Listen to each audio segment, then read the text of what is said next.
Hello everyone, welcome and welcome back to my channel. Guys, background sound को थोड़ा mind मत करना। Actually बहुत गर्मी पड़ रही है एंड मुझे फ़ैन कूलर वगैरह सब एक साथ चलाना पड़ रहा है, तो थोड़ा नॉइज़ हो रहा है, तो प्लीज़ कुछ माइंड मत करना, ठीक है।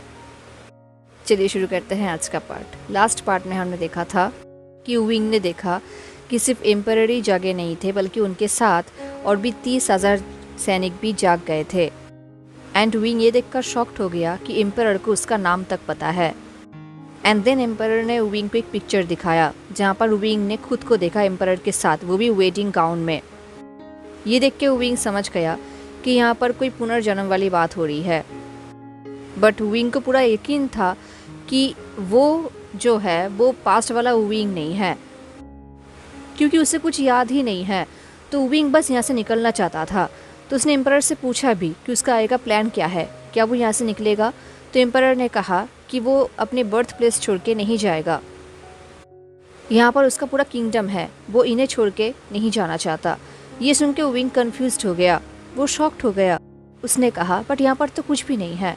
एम्परर ने जेंटली कहा, ये घर है मेरा, हमारा घर। ये सुन के विंग एक्सट्रीमली डर गया, नर्वस हो गया।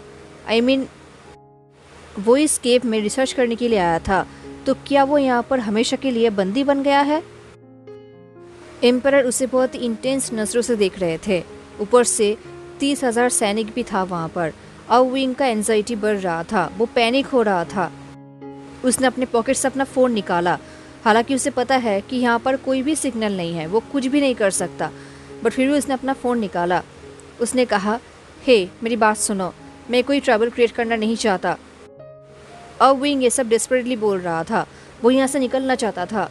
विंग ने कहा, आई रियली डोंट थिंक कि मैं वही इंसान हूँ जिसे तुम ढूंढ रहे हो। I mean same face, same name and age, ये सेम हो सकता है, ये कॉमन है ना। ये बोल के वो नर्वसली हंसने लगा। बट एम्परर उसे इंटेंसली देख रहे थे, उनका एक्सप्रेशन बिल्कुल भी चेंज नहीं हुआ था। ये देख के विंग और भी डर गया। एंड जब एम्परर उसकी तरफ आगे बढ़ने लगा, विंग ने चिल्लाते हुए कहा, हे मेरे पास मत आना। तुम तो एक ऑनरेबल एम्परर हो ना, जिसका एक अपस्टैंडिंग मोरल्स भी है।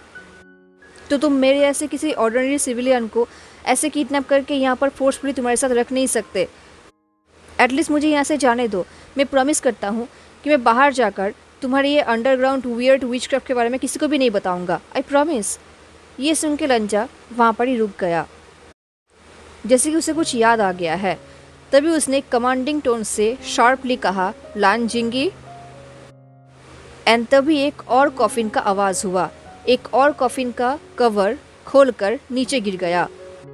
एंड उस कॉफिन के अंदर से एक टीनेजर बॉय ने कहा, योर इम्पीरियल मैजेस्टी। उसके वॉइस सुन के लग रहा था जैसे कि वो डीप स्लीप में हो एंड उसे अचानक से जगा दिया है एंड वो डर गया है। तभी वो टीनेजर बॉय अपने कॉफिन से निकल के एम्परर के पास आने लगा। फाइनली अब वो लंचे के सामने था एंड विंग फाइनली उसे देखकर थोड़ा रिलीफ फील कर रहा था, क्योंकि फाइनली यहाँ पर कोई तो है जो लगभग विंग के हाइट का है। हालांकि जिंगी विंग से 2 इंचेस टॉलर था, बट स्टिल एटलीस्ट विंग के हाइट का है। एटलीस्ट वो नॉर्मल इंसान की तरह है। एंड विंग को पता है कि ऐसा क्यों है, क्योंकि अभी जिंगी ठीक से बड़ा नहीं हुआ है, वो टीनेजर है, तो इसलिए वो अभी तक कम्प्लीटली लंबा नहीं हुआ है। अदरवाइज वो भी इनकी तरह ही है। लान जिंगी बहुत ही यंग था, फेयर था, उसका आइज हेजल कलर का था, थोड़ा बहुत गोल्डन का भी। उसके फरेड में भी लंजे की तरह एक रिबन था। इससे साफ पता चल रहा था कि वो भी लंजे के रॉयल फैमिली से बिलोंग करता है। बट उसका एक्सप्रेशन लंजे की तरह नहीं था। जिंगी ने एक एलिगेंट वाइट एंड ब्लू कपड़े पहना था, जिसके ऊपर बहुत ही एक्सपेंसिव डिज़ाइन बना हुआ था। तभी विंग ने उसके हाथों में देखा। उसके हाथों में एक लॉन्ग रेड रोप्स था, जो कि बहुत ही एक्सपेंसिव दिख रहा था एंड जिसे जिंगी ने बहुत ही संभाल के रखा था। आई मीन अपने जैसे पूरे लाइफ देकर। एंड ये बिल्कुल लंजा के वेडिंग गाउन की तरह ही दिख रहा था। एंड विंग को देखकर लन जिंगी कुछ टाइम के लिए शॉक्ड हो गया था। ऑलमोस्ट उसके हाथ से वो वेडिंग अटायर नीचे गिरने ही वाला था। तभी लन ने उस तरफ एक स्टर्न लुक दिया एंड ये देखते ही जिंगी ने उस कपड़े को टाइटली पकड़ लिया। ये देख कैसा लग रहा था कि अगर वो कपड़ा जिंगी के हाथों से गिर गया तो शायद उसे मौत का सामना करना पड़ेगा। जिंगी ने विंग से कहा, योर इम्पीरियल हाइनेस, आप जिंदा हैं? मैं सच में ब्लेस्ड हूँ आपको फिर से देखने के बाद। ये बोल के वो विंग के पास दौड़ के आया बहुत ही एक्साइटेडली। देन वो विंग को थोड़ा टच करने लगा, जैसे कि वो ये प्रूफ करना चाहता हो कि विंग सच में उसके सामने है, ये कोई सपना नहीं है। तब उसने विंग की हेयर को देखा, जो कि ऑफ कोर्स मॉडर्न ज़माने के स्टाइल का था, शॉर्ट था। और उसे देखते ही जिंगी का एक्सप्रेशन चेंज हो गया। जिंगी ने कहा, योर इम्पीरियल हाइनेस, ये कैसा इंजस्टिस है? किसका इतना हिम्मत है जिसने आपका हेयर काटा है? आपका हेयर तो इतना लंबा था कि वो रिवर की तरह फ्लो करता था, कितना मैग्निफिसेंट था। तभी पीछे से लंजा ने कहा, लान जिंगी। बट जिंगी का बात अभी तक खत्म नहीं हुआ था।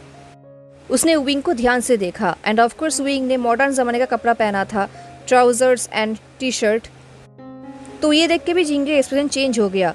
उसने कहा, योर हाइनेस, आपका ड्रेस तो यहाँ के मैजेस्टी के पैलेस के सर्वेंट से भी बहुत ज़्यादा बुरा है, वर्स है। अब सच बताना कि आपको किसी एनिमी ने बंदी बना लिया था एंड टॉर्चर किया था जो आपका ये हालत है? ये सुन के विंग सोच रहा था कि इनफैक्ट जियांग चैंग ने भी विंग को ऐसा इंसल्ट नहीं किया था जो इंसल्ट वो अभी हो रहा था। आई मीन, किस इंसान ने इस लड़के को फैशन पुलिस बनाया है जो वो उसे इतना जज कर रहा है? ऐसी बात नहीं है कि विंग अपना ख्याल नहीं रखता। आई मीन, वो एक आर्कियोलॉजी स्टूडेंट है, वो कैसा ड्रेसअप करेगा? यही तो नॉर्मल ड्रेसअप है स्टूडेंट्स के लिए। विंग ये सोच ही रहा था, तभी जिंगी ने लंजे की तरफ देखा और कहा, योर मैजेस्टी, क्या आप सच में ये सब चुपचाप देखेंगे एंड कोई सवाल तक नहीं पूछेंगे? लंजे ने कहा, अभी इससे भी ज़्यादा मैटर है जिन्हें हमें संभालना है। ये बोलने के बाद लंजा बोलना चाहता था जैसे कि विंग मुझे याद नहीं कर पा रहा, बट लंजे ने यह बात कहा नहीं। लंजा ने कहा, उसका हेयर फिर से ग्रो हो जाएगा, फिर से बड़ा हो जाएगा। ये सुन के विंग को गुस्सा आ गया। आई मीन, इन लोगों को हिम्मत किसने दिया कि वो लोग विंग के कपड़ों को, उसके हेयर को जज करेगा? विंग ने गुस्से में कहा, तुम मेरे लिए डिसाइड नहीं कर सकते। ये सुन के लंजा ने विंग की तरफ देखा। उसकी आंखों में एक डिवास्टेशन था। पता नहीं विंग को ऐसा फीलिंग क्यों आ रहा था कि वो लंजा के सामने कर्जदार है। एनीवेज, लंजा ने कहा, जिंगी, उसे वो कोट दो। ये सुनते ही जिंगी बहुत एक्साइटेड हो गया। उसने कहा, ओह हाँ। देन जिंगी के हाथों में जो कपड़ा था जिसे वो बहुत ही अच्छे तरीके से संभाल रहा था, वो विंग के पास लेकर गया एंड वो विंग को वो कपड़ा पहनने लगा। वो एक कोट था, बट उसे पहनाते ही जिंगी का एक्सप्रेशन बिल्कुल सिंपैथी में बदल गया। उसने कहा, योर मैजेस्टी, आई थिंक अब ये कपड़ा हाइनेस को सूट नहीं कर रहा।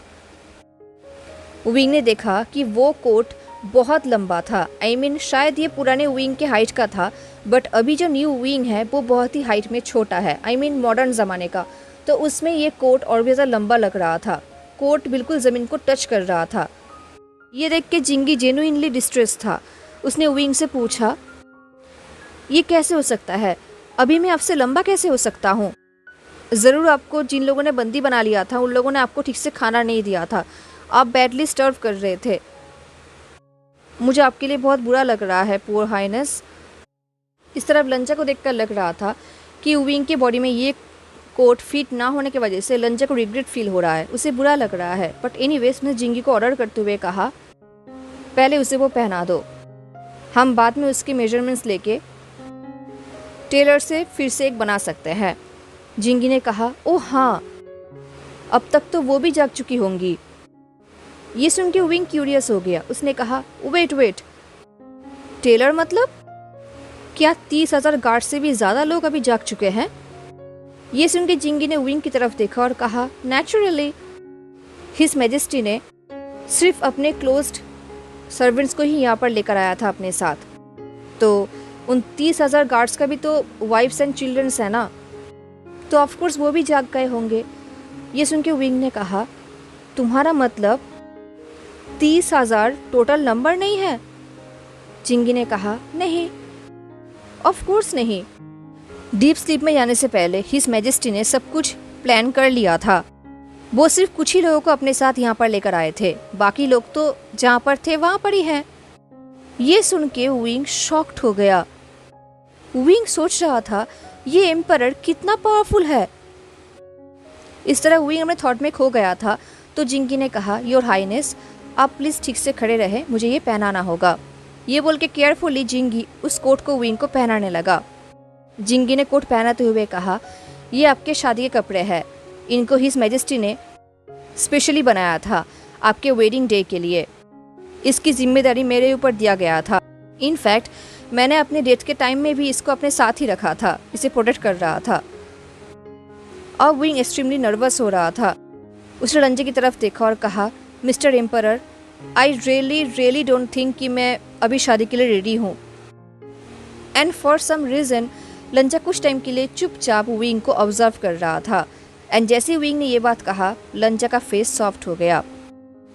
उसने अपने गार्ड्स की तरफ देखा एंड अपने हाथ को ऊपर किया जैसे कि वो कुछ ऑर्डर करने वाला हो। देन उसने अपने नेटिव लैंग्वेज में उन लोगों से कहा, 3 दिन के बाद द इम्पीरियल कॉन्सर्ट एंड मेरा शादी होने वाला है, तो उस हिसाब से हमारे शादी के लिए सब कुछ प्रिपेयर कर लेना। इस तरह विंग का हार्ट बीट फास्ट हो रहा था। उसे समझ नहीं आ रहा था कि लंजा क्या बोल रहा है। उसे उसका लैंग्वेज समझ नहीं आ रहा था, पर वो एक्सट्रीमली नर्वस हो रहा था। इस तरफ जिंगी ने कुछ पूछे बिना ही स्माइल करते हुए लंजा के वर्ड्स को ट्रांसलेट करते हुए कहा, 3 दिन। हिज मैजेस्टी को पता है कि आपको सब कुछ जानने में एंड सहने में थोड़ा टाइम लगेगा, इसलिए उन्होंने 3 दिन बाद आप दोनों का वेडिंग सेट किया है। ये बोल के जिंगी ने टीस करते हुए कहा, योर हाइनेस, क्या आप हमारे लैंग्वेज भी भूल चुके हैं?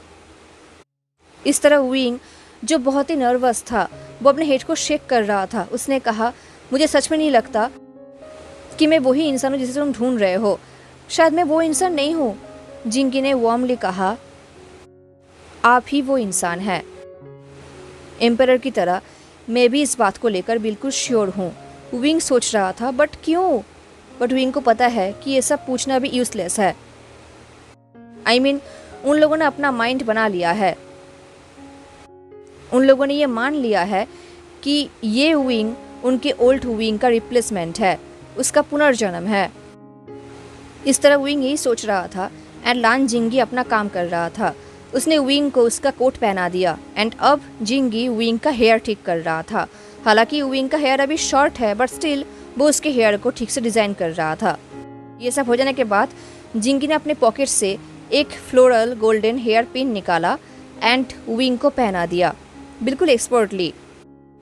उसने विंग को बिल्कुल तैयार कर दिया एंड देन वो विंग के सामने आया एंड उसने स्माइल किया। उसने कहा, हो गया, अभी आप बिल्कुल पहले की तरह दिख रहे हैं। विंग सोच रहा था कि यहाँ पर कोई मिरर नहीं है, तो विंग अपने आप को देख नहीं सकता। I mean, वो अभी कैसा दिख रहा है। बट तभी विंग ने लंजा का एक्सप्रेशन देखा। जैसे लंजा ने विंग की तरफ देखा, जैसे वो शॉक्ड हो गया। उसे जैसे बिलीव नहीं हो रहा था। उसकी आंखों में बहुत सारे इमोशंस थे, जैसे कि उसके बहुत सारे मेमोरीज वापस आ रहा है। उसने सॉफ्टली कहा, विंग। उसने ये नाम बहुत ही सॉफ्टनेस के साथ, बहुत ही टेंडरनेस के साथ बुलाया।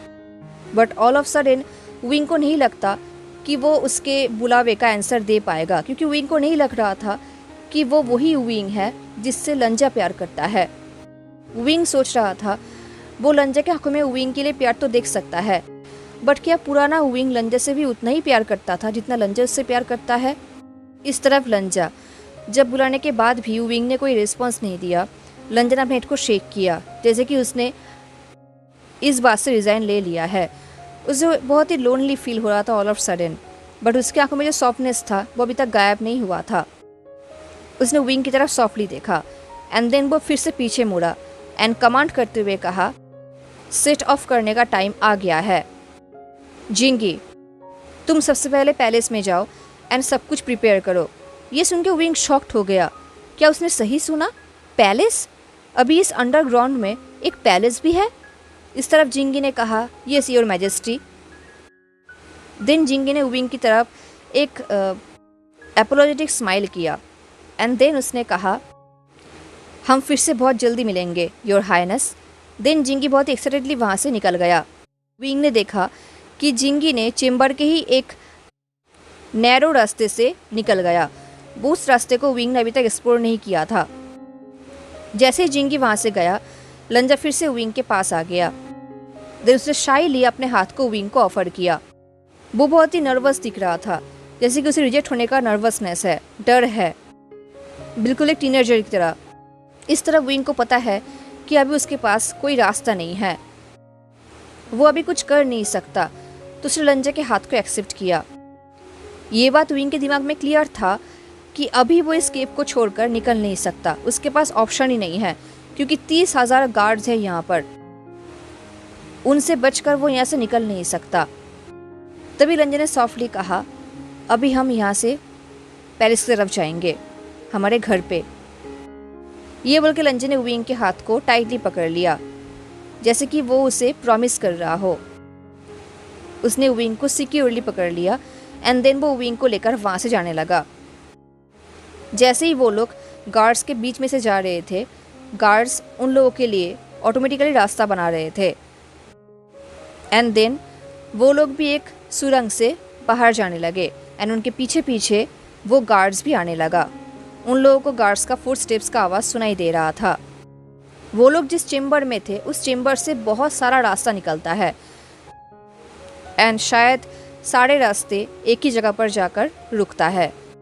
एनीवेज विंग लंजे के साथ आगे बढ़ रहा था, बट विंग को चलने में बहुत प्रॉब्लम हो रहा था, क्योंकि उसने बहुत लंबा एंड हेवी कोट पहना हुआ था एंड वैसे भी लंजा बहुत लंबा है, उसके पैर भी बहुत लंबे हैं, तो लंजा का एक स्टेप विंग के 4 स्टेप जैसा था, तो उसे चलने में बहुत प्रॉब्लम हो रहा था एंड उसके पैर में भी दर्द हो रहा था एंड शायद इस चीज़ को लंजा ने देख लिया था, वो समझ गया था। तो उसने कहा, 1 मिनट।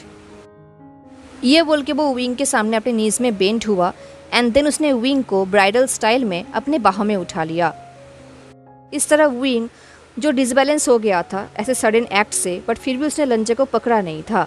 हालांकि वो पकड़ना चाहता था बट उसने नहीं पकड़ा। ये देख के लंजा ने कहा, मुझे ठीक से पकड़ो। अब विंग के पास कोई रास्ता नहीं था, तो उसने अपने हाथों को लंजा के नेक में रैप कर लिया एंड उसे टाइटली पकड़ लिया। लंजा ने भी प्रोटेक्टिवली एक हाथ से विंग को अपने बाहों में पकड़ लिया। विंग का हार्ट बीट एक्सट्रीमली फास्ट हो गया था।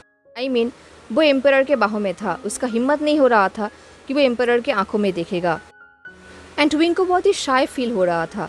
इसका रीज़न तो विंग को भी नहीं पता एंड अभी वो एम्परर से बहुत क्लोज था, तो उसे एम्परर का हार्ट बीट सुनाई दे रहा था, जो कि एक्सट्रीमली फास्ट हो चुका था एंड विंग को समझ नहीं आ रहा था कि इतना फास्ट कैसे हो गया एम्परर का हार्ट बीट। बट एम्परर का फेस बिल्कुल एक्सप्रेशनलेस था, जैसे कि कुछ हो ही नहीं रहा हो, उसका हार्ट बीट फास्ट ही नहीं है, वो ऐसे नॉर्मल बिहेव कर रहा था। बट इस तरह विंग जो बहुत ही बुरी तरीके से ब्लश कर रहा था, उसका पूरा फेस जैसे रेड हो गया था। I mean, वो अभी एक स्ट्रॉन्ग मस्क्यूलर एम्परर के बाहों में था, जो कि एक्सट्रीमली हैंडसम है, तो उसके लिए ब्लश करना तो नॉर्मल है। ये सब चीज़ें एक टाइम में विंग के लिए एक ड्रीम था। I mean, अगर विंग ने अपने आंखें बंद कर लिया तो शायद विंग अपने आप को ये बोलकर कन्विंस कर सकता है कि अभी उसका लाइफ डेंजर में नहीं है एंड ये सब एक ड्रीम है, उसका फैंटेसी है, क्योंकि विंग ऑलवेज ऐसे ही फैंटेसी दिया करता था, ऐसे ही लाइफ इमेजिन किया करता था एंड अभी एग्जैक्टली वही हो रहा था, एक इमॉर्टल प्रिंस एंड एक ह्यूमन। एनीवेज यही सोचते हुए वो लोग आगे बढ़ने लगे। कुछ टाइम बाद विंग ने एम्परर की तरफ देखा और कहा, वो लड़का कौन है? एंड सडन क्वेश्चन से पहले लंजा चौंक गया। लंजा ने कहा, जिंगी। विंग ने नोट किया तो लंजा ने कहा, वो एक डिस्टेंट कज़न है।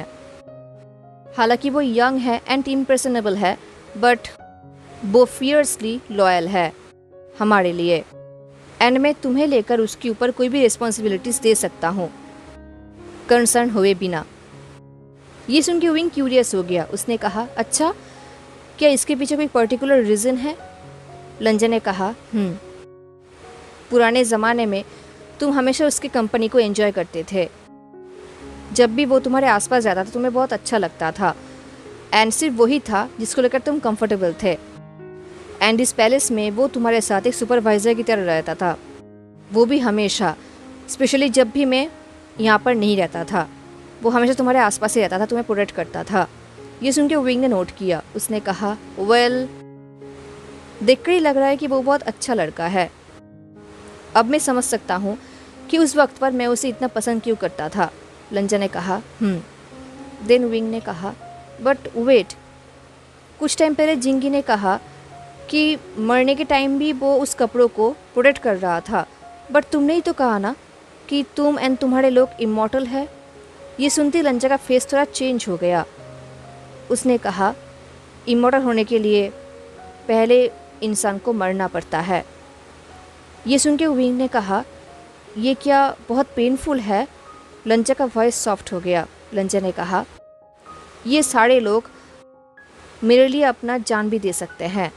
वो लोग कोई भी पेन एंड्योर कर सकते हैं, तो उनके लिए कुछ भी नहीं है। विंग ने कहा, बट स्टिल ये पेनफुल था ना? लंजा ने कन्फेस करते हुए कहा, हाँ, एक्सपीरियंस थोड़ा अनप्लेजेंट था, बट मैंने इससे भी ज़्यादा पेन सह लिया है, स्पेशली तुम्हें खोने के बाद।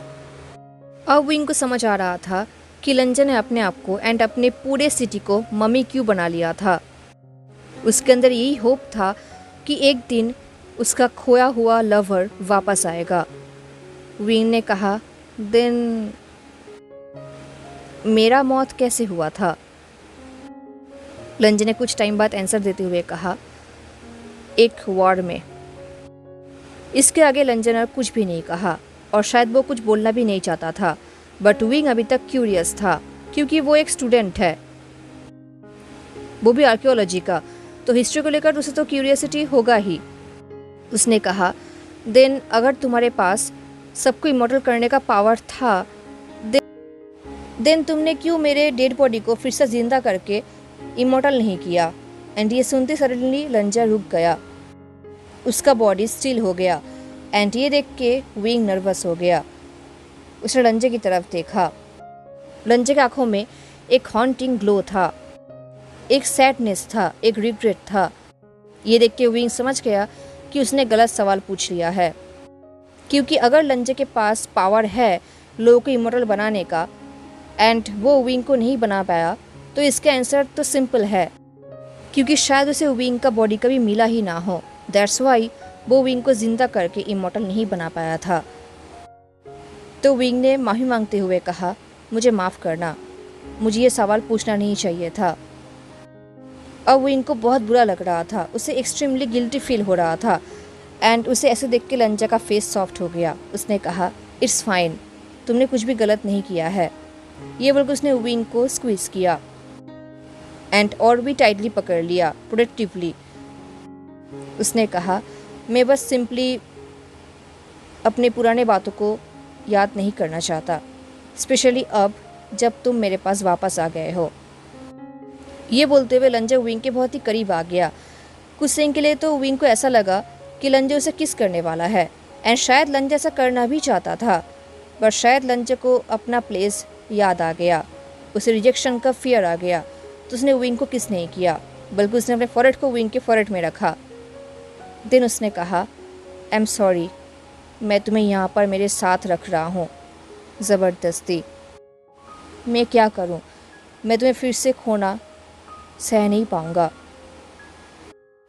ये बोल के लंजा ने डीप ब्रेथ लिया। उसने कहा, मैं समझ सकता हूँ कि तुम डरे हुए हो एंड तुम्हारे अंदर मुझे लेके बहुत सारे क्वेश्चंस है एंड ट्रस्ट मी, मैं टाइम के साथ साथ तुम्हारे सारे सवालों का जवाब दे दूँगा। मैं बस अभी के लिए ये सब नहीं चाहता, एटलीस्ट कुछ टाइम के लिए। लंजा का वॉइस और भी सॉफ्ट हो रहा था। लंजा ने कहा, क्योंकि आज ही तुम मुझे वापस मिले हो। ये बोल के लंजा ने अपने दूसरे हाथ को विंग के फेस में रखा। उनके लिप्स एक दूसरे के बहुत ही पास थे। विंग ने लंजा के फेस की तरफ देखा। उसके फेस में एक टेंडरनेस था, एक सॉफ्टनेस था। पता नहीं क्यों विंग को अंदर अंदर थोड़ा बहुत गिल्टी फील हो रहा था। वो सोच रहा था, एक्चुअली मे बी ये handsome 1000 year old mummified emperor उसे किडनैप कर रहा है, बट ये इतना बुरा भी नहीं है। आई मीन मम्मीज भी तो प्यार डिज़र्व करते हैं ना। देखते ही देखते विंग एंड एम्परर एंड वो सैनिक केव के और भी डीप की तरफ जा रहे थे एंड पैरों की आवाज़ से विंग को साफ पता चल रहा था कि वो गार्ड्स उनके ही पीछे हैं एंड वो लोग रिदम के साथ साथ चल रहे थे जैसे गार्ड्स यूजुअली करते हैं। एंड ये सच में बहुत ही डरावना है, क्योंकि एक एम्परर इतना पावरफुल है जो कुछ भी कर सकता है। देखते ही देखते वो लोग एक सेंट्रल चेम्बर में पहुंच गए। अगर कोई ऑर्डिनरी नॉर्मल इंसान यहाँ पर आता ऐसे चल के तो शायद उन्हें एक डे का हाफ तो लग ही जाता, बट उनके लिए सिर्फ 1 घंटे की बात थी। 1 घंटे में ही वो लोग वहाँ पर पहुँच गए। क्योंकि ऑफ कोर्स नॉर्मल इंसान को इसका रास्ता पता नहीं होगा, बट एम्परर ने खुद ये टनल्स बनाया है तो उन्हें हर एक रास्ता पता है। जैसे ही वो लोग सेंट्रल चेम्बर में आए, वो चेम्बर एक्सट्रीमली ब्रेथ टेकिंग था। वो फर्स्ट चेम्बर, वो टनल्स कितने डार्क थे, बट ये चेम्बर, ये तो एक अलग ही दुनिया है। पता नहीं विंग इमेजिन कर रहा है या नहीं, बट उनके ऊपर ब्लू स्काई था एंड वहां पर पक्षियां उड़ रही थी। आसपास बहुत ब्यूटीफुल था, बहुत साइलेंट था। ये चेम्बर बहुत बड़ा है, बहुत वाइब्रेंट है। आसपास ग्रास भी है, ट्रीज है एंड आसपास बहुत ही ब्लू सा है, बहुत ही पीसफुल है। इनफैक्ट वहाँ पर लेक्स भी है जहाँ पर फिश है। सब कुछ बहुत ही ग्रेसफुल है। एंड थोड़ी ही दूर में एक ग्रैंड पैलेस दिख रहा था जो बिल्कुल गोल्ड का बना हुआ था। देखकर लग रहा था कि इसे बहुत ही वेल प्रिजर्व किया गया है। एंड इस चेम्बर में नॉर्मल सिविलियंस का हाउस था, शॉप था, जो शायद अपने ओनर्स के वापस आने का वेट कर रहा था। एंड सब कुछ बहुत ही वेल मेंटेन्ड था, जैसे कि किसी ने इसको मेंटेन किया है। जैसे कि इन जगहों को पता था कि एक दिन कोई ना कोई वापस आएगा एंड फिर से ये जगह जिंदा हो जाएगा। एंड शायद इस चेम्बर में आने वाले वही लोग पहले थे, क्योंकि अभी तक यहाँ पर कोई भी नहीं है तो सब कुछ बहुत ही शांत है। विंग सच में अब एक्साइटेड हो रहा था। वो एक एंशिएंट हिस्ट्री विटनेस करने वाला था जो कि रिवॉर्न हो रहा था।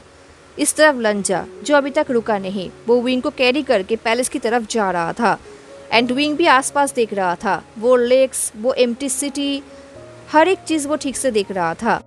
दिन देखते ही देखते लंजा विंग को एक बहुत ही बड़ा गेट के सामने लेकर आ गया। एंड उनके पीछे जो गार्ड्स थे वो लोग इमीडिएट अपने काम में लग गए। उन लोगों ने दरवाज़ा ओपन किया एंड वो लोग अपने अपने पोजीशन लेने लगे। आसपास बहुत सारा सर्वेंट्स था जो उन्हें ग्रैंड तरीके से वेलकम कर रहा था। इसके अंदर बहुत सारा सर्वेंट्स था, आर्टिशियंस था, जो लोग अपना काम कर रहे थे, और भी गार्ड्स थे। वो लोग जहाँ पर भी जा रहे थे वहाँ पर भी कोई ना कोई सर्वेंट था जो उन्हें ग्रीट करते हुए बोल रहा था, your imperial majesty, your royal highness. And लंजा कैजुअली उन्हें वेव करके डिसमिस कर रहा था। ये देख के विंग समझ गया, अगर इतने लोग विंग को पहचान पा रहे हैं, इसका मतलब सच में लंजा एंड विंग के बीच में रिलेशनशिप था। लंजा झूठ नहीं बोल रहा है। हालांकि विंग को पता है कि लंजा झूठ नहीं बोल रहा है, क्योंकि लंजा ने विंग को इनफ प्रूफ दे दिया है, बट स्टिल। एंड ये सारे लोग विंग को बहुत ही रिस्पेक्ट दे रहे थे, तो विंग को बहुत ही अनकंफर्टेबल फील हो रहा था, बहुत ही एम्बेरस फील हो रहा था, क्योंकि उसे पहली बार ऐसे स्पेशल ट्रीटमेंट मिल रहा था। वो तो एक नॉर्मल इंसान है, तो वो उनसे नजरें नहीं मिला पा रहा था। उसने अपने आइस को झुका लिया। तभी विंग पैलेस के हर एक पिलर्स को देख रहा था, हर एक वॉल्स को देख रहा था, जो कि एक आर्टिस्ट के आर्ट से कुछ कम नहीं है। सब कुछ बहुत ही ब्रेथ टेकिंग था। एंड शायद लंजे ने विंग की ये चीज़ नोटिस किया, तो लंजे ने सॉफ्टली पूछा, क्या तुम्हें कुछ भी याद आ रहा है? लंजे के वॉइस में एक होपफुलनेस था। एंड विंग सच में लंजे को हाँ बोलना चाहता था, क्योंकि वो लंजे का दिल नहीं तोड़ना चाहता था, बट अनफॉर्चुनेटली विंग को कुछ भी याद नहीं आ रहा था। तो विंग ने एक शाई किया एंड अपने हेड को शेक किया। ये सुन के लंजे ने इमीडिएटली अपने हाथ को विंग के हेड पे रखा और कहा, इट्स ऑल राइट, अपने आप को फोर्स मत करो। विंग देख रहा था कि एम्परर उसकी तरफ सच में बहुत ज़्यादा काइंड है, बट विंग देख पा रहा था कि लंजा की आंखों में थोड़ा बहुत डिसअपॉइंटमेंट है। देर लंजा विंग को कैरी करते हुए सीढ़ियों से ऊपर की तरफ जा रहा था। दिन वो लोग एक दरवाजे के सामने आकर खड़े हो गए। लंजू उस दरवाजे को ओपन करने ही वाला था, तभी वो दरवाज़ा ओपन हो गया एंड दरवाजे के अंदर जिंगी था, जो स्माइल कर रहा था। एंड फिर से जिंगी को देखकर विंग को रिलीफ फील हुआ। पता नहीं क्यों जिंगी को देखकर विंग को एक अजीब सा ही कंफर्टनेस फील हो रहा था, एक घर जैसा फील हो रहा था। जिंगी ने रिस्पेक्टफुल्ली कहा, योर मैजेस्टी, आपका चेम्बर रेडी हो गया है। लंजे ने नोट किया। एंड देन वो विंग को लेकर रूम के अंदर जाने ही वाला था तभी जिंगी उनके सामने आकर खड़ा हो गया, उनको ब्लॉक करते हुए। जिंगी ने कहा, योर मैजेस्टी, मैंने इम्पीरियल कॉन्सर्ट के लिए भी आपके रूम के बगल में ही एक रूम को तैयार कर दिया है, कस्टम के हिसाब से। ये सुन के लंजा ने कहा, बट मैं तो तुम्हें ये सब करने के लिए नहीं कहा था। इस तरफ जिंगी, जो लंजा से बिल्कुल भी नहीं डर रहा था, उसने कहा, your majesty and royal highness अभी लॉफुली मैरिड नहीं है, तो आई एम श्योर मॉडेस्टी को ध्यान में रखते हुए अभी आप दोनों को सेपरेट रूम में ही रहना चाहिए। लंजा को देखकर लग रहा था कि उसे गुस्सा आ रहा है, बट फिर भी उसने कुछ भी नहीं, जैसे कि उसे जिंगी के ऐसे आउट ऑफ ऑर्डर काम करने के हैबिट का आदत हो चुका है। तो लंचा ने कहा, थैंक यू जिंगी, अभी तुम यहाँ से जा सकते हो। जिंगी वहाँ से जाने ही वाला था, तभी विंग ने कहा, मैं जानता हूँ कि 3 दिनों में हमारा शादी होने वाला है। ये बोल के विंग ने जेंटली लंचे के स्लीप को पकड़ा और कहा, बट क्या हम पुराने टाइम में मैरिड नहीं थे? आई मीन तुमने मुझे वहाँ के वॉल में तुम्हारा वेडिंग डे का पिक्चर दिखाया ना। ये सुन के लंचा पॉज्ड हो गया, जैसे कि वो इस क्वेश्चन से बिल्कुल चौंक गया, उसने एक्सपेक्ट नहीं किया था। इससे पहले वो रिस्पॉन्स कर पाता, जिंगी फिर से उनके सामने आ गया। उसने रियश्योरिंग स्माइल किया और कहा, उस टाइम में आपके वेडिंग प्रॉमिस्ड हुआ तो था, बट वो सेरेमनी कभी हो ही नहीं पाया।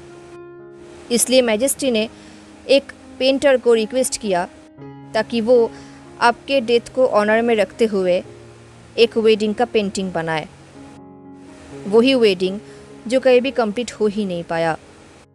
ये सुन के विंग को बहुत बुरा लग रहा था। तो इसका मतलब वो लोग एंगेज तो थे, बट वो लोग शादी नहीं कर पाए थे। तो विंग ने कहा, वेल देन अभी सेपरेट रूम में रहना ही अप्रोप्रिएट होगा, आफ्टर ऑल हम मैरिड नहीं हैं। ये सुन के लंजा ने विंग की तरफ देखा एंड आइसिली कहा, ऐसा करने की कोई ज़रूरत नहीं है। पुराने टाइम में हम एक दूसरे के साथ रूम शेयर करते थे। लंजा ने ये कहा, बट लंजा के बातों के पीछे का मतलब विंग समझ गया, जैसे कि लंजा ये कहना चाहता हो, ऐसा कोई भी सिनफुल थिंग्स नहीं है जो हमने नहीं किया हो, वो भी हस्बैंड वाइफ ना हुए बिना ही। तो ये सब करने के बाद भी अब तुम मेरे साथ मॉडेस्टी मेंटेन करना चाहते हो? बट लंजा ने ऑफकोर्स ये बात नहीं कहा। लंजा बहुत ही पेशेंट इंसान है। बट ये विंग जो अभी भी शॉक में था, क्योंकि वो लिटरली एक वर्जिन था। उसे नहीं पता कि पास्ट लाइफ में उन लोगों ने क्या क्या किया है, बट वो ये जानकर शॉक्ड था कि उसके पास्ट लाइफ में शादी से पहले ही वो एक इंसान के साथ बेड शेयर कर चुका है। उसने इतना बोल्ड एंड रिस्की स्टेप ले चुका है जो ये विंग कभी भी नहीं कर पाया है। विंग सोच रहा था जब जियांग चेंग को पता चलेगा, पता नहीं वो कैसा रिएक्ट करेगा। आई मीन उन दोनों के बीच में कुछ टाइम पहले एक बेट हुआ था। ये बेट ये था कि उन दोनों में से कौन सबसे पहले अपना वीक कार्ड लूज़ करेगा, आई मीन अपना वर्जिनिटी खोएगा। तो अब तो ये पक्का हो गया है कि विंग ही जीत गया है। बट इस तरफ लंजा, जो सेपरेट रूम में रहने के ये बात को कंसिडर नहीं कर रहा था, बट अभी विंग लंजा के साथ एक रूम में नहीं रह सकता, क्योंकि प्रैक्टिकली लंजा भी उसके लिए एक स्ट्रेंजर है। एंड विंग यही होप करता है कि एम्परर इतना तो हार्टलेस नहीं होगा जो विंग को कुछ करने के लिए फोर्स करेगा। तो विंग ने कहा, फिर भी मैं सेपरेट रूम प्रेफर करूँगा, इज़ दैट ओके? विंग के वॉइस में प्लीडिंगनेस था, तो ऑफकोर्स लंजा विंग को कैसे मना कर सकता है। इससे पहले लंजा कुछ कह पाता, जिंगी ने कहा, अगर हिज हाइनेस को अपना पास्ट याद नहीं आ रहा है तो उनके लिए ये सब बहुत ही डरावना है। तो मैं हिज मैजेस्टी को यही रिक्वेस्ट करूँगा कि वो प्लीज़ हिज हाइनेस की तरफ थोड़ा काइंडनेस दिखाएं। अब लंजा के पास और कोई ऑप्शन नहीं था, उसने रिज़ाइन कर लिया। उसने शाय करते हुए कहा, आफ्टर ऑल सिर्फ 3 दिन की बात है, मैंने तो 1000 ऑफ ईयर्स वेट कर लिया है।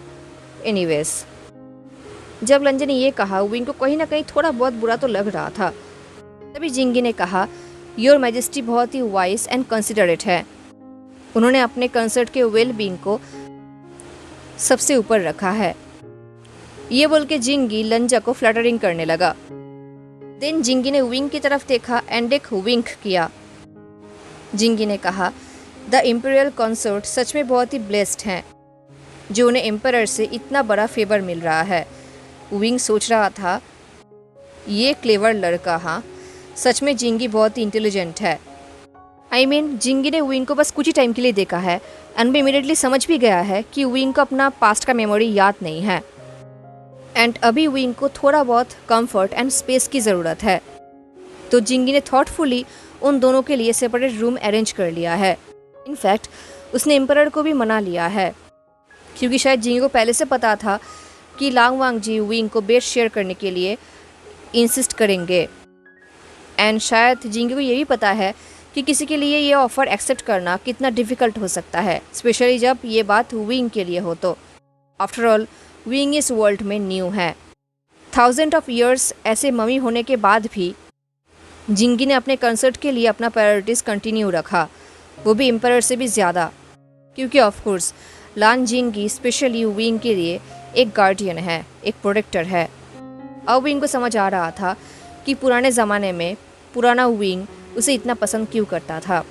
तभी जिंगी ने कहा, देन आई थिंक अभी इम्पीरियल कंसर्ट को रेस्ट की ज़रूरत होगा। इससे पहले लंजे कुछ कह पाया था, जिंगी लंजे की तरफ लीन्ड हुआ और उसे कानों में विस्पर करते हुए उनके नेटिव लैंग्वेज में कहा, वैसे हम सब अभी जाग चुके हैं, इसका मतलब फर्स्ट प्रिंस भी अभी जाग चुके होंगे। ये सुनती लंजा का फेस हार्ड हो गया। लंजा ने डिमांड करते हुए पूछा, कहाँ है वो? जिंगी ने कहा, अभी भी अपने क्वार्टर में ही है, बट आई थिंक आप उनसे खुद पर्सनली मिलना चाहेंगे, तो मैं इम्पीरियल कंसर्ट के सेफ्टी का जिम्मेदारी लेता हूँ। लंजा का फेस डार्क हो गया कंसर्न से, वरी से, बट उसने कुछ कहा नहीं। उसने विंग को अपने बाहों से नीचे उतारा क्योंकि अभी लंजा को यहाँ से जाना होगा एंड विंग इतने टाइम से लंजे के बाहों में था, जैसे वो नीचे उतरा उसे ऐसा लग रहा था जैसे कि उसका पैर जेली बन गया है। एनीवेज वो डिसबैलेंस हो ही रहा था, बट थैंकफुली जिंगी ने उसे पकड़ लिया, वो भी एक हाथ से। लंजे ने विंग से वार्मली कहा, विंग मैं बहुत जल्दी वापस आऊँगा, पहले से एक मैटर में मेरा ज़रूरत है, तब तक तुम जिंगी के साथ ही रहना, वो तुम्हारा केयर करेगा। विंग ने नोट किया। हालांकि लंजे से थोड़ा दूर होने के बाद विंग को थोड़ा बहुत खालीपन सा महसूस हो रहा था। सिर्फ कुछ ही घंटे हुआ है वो दोनों एक साथ हैं एंड विंग अभी से लंजे के पास रहने का हैबिट हो चुका है। विंग को नहीं पता कि जिंगी और लंजे के बीच में क्या बात हुआ जो लंजे को भी जाना पड़ रहा है, उसका फेस चेंज हो गया है। बट एनीवेज जैसे ही लंजा वहाँ से चला गया, जिंगी ने रूम का दरवाज़ा बंद कर दिया एंड फाइनली विंग थोड़ा रेस्ट कर सकता है। हेलो एवरीवन, तो कैसा लगा आपको आज का पार्ट ज़रूर बताना। मिलते हैं नेक्स्ट पार्ट में, तब तक later take care, stay safe, bye.